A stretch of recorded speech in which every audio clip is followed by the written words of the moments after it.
Bismillahirrahmanirrahim.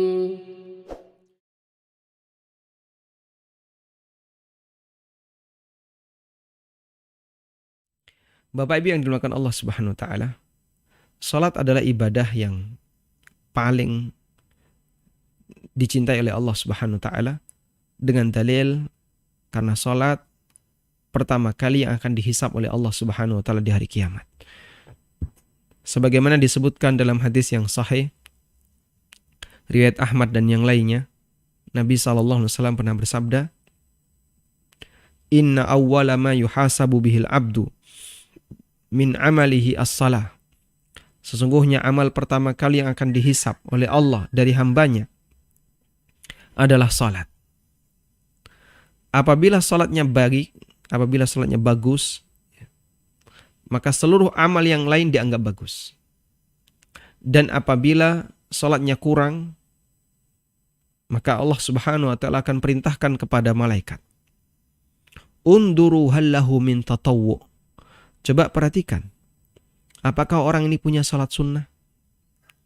Jika dia punya salat sunnah, maka ibadah salat sunnahnya tadi dipakai untuk nutupi, menambal kekurangan-kekurangan yang dia lakukan selama salat wajib.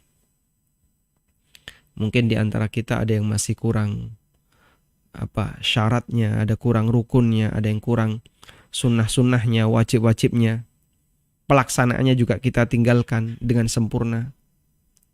Maka itu ditutupi dengan pahala dari salat sunnah yang kita kerjakan. Sehingga kalau salat wajibnya nggak berkualitas, salat sunnahnya juga nggak berkualitas, gimana ini bisa menutupi kekurangan di salat wajib? Tidak berkualitas ditambah tidak berkualitas, ya sama-sama nggak ngefek.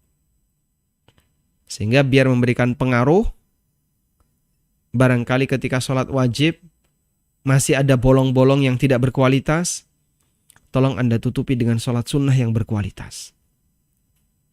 Sehingga membuat salat wajib kita makin naik derajatnya. Itulah fungsi salat sunnah. Makanya dalam ibadah salat wajib selalu ada salat rawatib, yaitu salat sunnah yang mengiringi salat wajib. Ada yang bentuknya qabliyah dan ada yang bentuknya ba'diyah. Baik, asar Pak, ada nggak qabliyahnya? Ada qabliyah asar. Nabi SAW menyebutkan dalam hadis dari Ibnu Umar radhiyallahu anhuma, "Rahimallahu rajulan shalla qabla al-asri arba'an." Semoga Allah menerima dan merahmati seseorang yang melaksanakan salat 4 rakaat sebelum asar. Sehingga salah satu di antara salat sunnah untuk asar adalah 4 rakaat yang dikerjakan sebelumnya, 2 rakaat salam, 2 rakaat salam. Tayyib.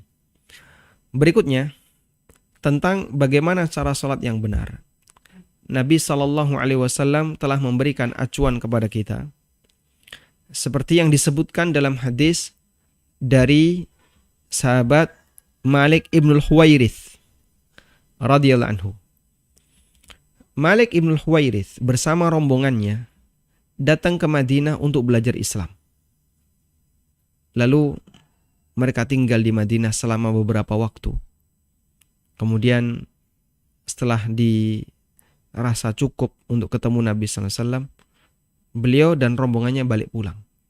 Nabi SAW berpesan, "Wasallu kama ra'aitumuni usalli." Salatlah kalian sebagaimana kalian melihatku salat. Sehingga hadis Malik ibn al-Huwairith ini banyak dijadikan sebagai acuan tentang bagaimana cara salat. Umar bin Abdul Aziz rahimahullah pernah melaksanakan salat, beliau jadi imam. Anas radhiyallahu anhu memuji Umar bin Abdul Aziz. Beliau mengatakan, "Ma ra'aitu ahadan ashbaha bi salatin Nabi sallallahu alaihi wasallam min hadzal gulam." Saya belum pernah lihat ada orang yang salatnya lebih mirip dengan Nabi sallallahu alaihi wasallam dibandingkan orang ini. Dan yang dimaksud orang ini adalah Umar bin Abdul Aziz. Demikian pula yang dilakukan oleh sahabat Abu Hurairah radhiyallahu anhu. Beliau sholatnya sangat mirip dengan Nabi SAW. Anas bin Malik sholatnya sangat mirip dengan Nabi SAW. Dan mereka saling memuji. Sholatnya fulan ini sangat mirip dengan Rasulullah SAW. Sholatnya si A ini sangat mirip dengan sholatnya Nabi SAW. Mereka saling memuji seperti itu. Menunjukkan bahwasanya pujian sholat yang baik itu bagian dari sifat istimewa yang melekat kepada orang-orang soleh, dan itu dihargai oleh orang soleh yang lain. Nah, di zaman kita terjadi pergeseran ya. Jarang kita lihat ada orang yang dipuji disebabkan karena sholatnya yang bagus. Sehingga kadang kita saksikan ada orang yang dia jadi khatib misalnya, sehingga dia tokoh masyarakat, tapi sholatnya terlalu cepat, atau dia bacaan Qur'annya salah, atau banyak gerakan-gerakan sholatnya keliru. Padahal dia seorang tokoh agama. Dan masyarakat nggak pernah mempedulikan posisi sholat yang banyak kelirunya tadi. Yang penting Pak, pokoknya dia kalau ceramah enak didengerin. Padahal salah satu di antara tanda kebaikan seseorang adalah sholatnya sholat yang sempurna, sholatnya sholat yang baik. Bukan asal. Coba kita biasakan hal ini ya.